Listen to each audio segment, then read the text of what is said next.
গভীর ষড়যন্ত্রের অংশ হিসেবে বিএনপিকে টার্গেট করে অপপ্রচার চালানো হচ্ছে দাবি করেছেন দলটির নেতারা। এক্ষেত্রে বিএনপিকে জড়িয়ে কোনো উপদেষ্টার বক্তব্য নির্বাচনকে বিলম্বিত করার জন্য কিনা এমন প্রশ্নও রেখেছেন তারা। বিস্তারিত জানাচ্ছেন সহকর্মী মনিরুল ইসলাম মিন্টু।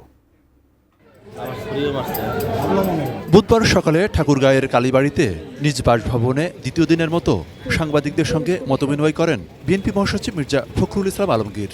এ সময় তিনি বলেন, বিএনপি আগে নির্বাচন পরে সংস্কার চাই, এ ধারণার ভুল ব্যাখ্যা করা হচ্ছে। এটা যদি কেউ বলে থাকে একটা ভুল ব্যাখ্যা দেওয়া হচ্ছে, জনগণকে বিভ্রান্ত করা হচ্ছে। আমরা বলছি যে নির্বাচন সুষ্ঠু অবাধ নিরপেক্ষ নির্বাচনের জন্য ন্যূনতম যে সংস্কারগুলো করা দরকার সেটা করতে হবে। মির্জা ফখরুল বলেন, রাষ্ট্র পরিচালনার জন্য গণতন্ত্রই শ্রেষ্ঠ ব্যবস্থা। রাজনৈতিক দলগুলো স্বৈরাচারী হয়ে উঠলে আওয়ামী লীগের মতোই অবস্থা হবে। গণতান্ত্রিক ব্যবস্থাকে কেউ যদি আপনার সরাসরি ফলো করে, সেখানে স্বৈরাচারী হয়ে ওঠার কোনো সম্ভাবনা থাকে না।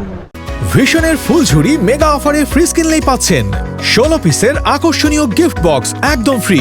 এদিকে দুপুরের দিকে নয়াপল্টনে বিএনপির কেন্দ্রীয় কার্যালয়ে সংবাদ সম্মেলনে সিনিয়র যুগ্ম মহাসচিব রুহুল কবির রিজভী কোনো উপদেষ্টার বিএনপিকে জড়িয়ে বক্তব্যের তীব্র সমালোচনা করেন।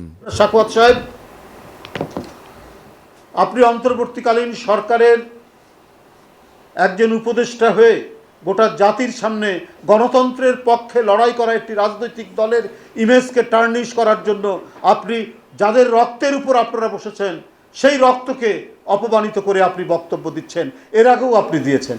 এই ধরনের যে কথাবার্তাগুলো বলছেন, এটাতেই তো আমাদের আশঙ্কা হয় যে তাদের ভেতরের কোনো উদ্দেশ্য আছে কিনা, এটা আমাদের আশঙ্কা।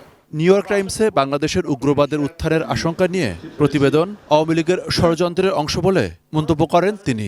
উগ্রবাদের উত্থান হয়েছে কোথায়?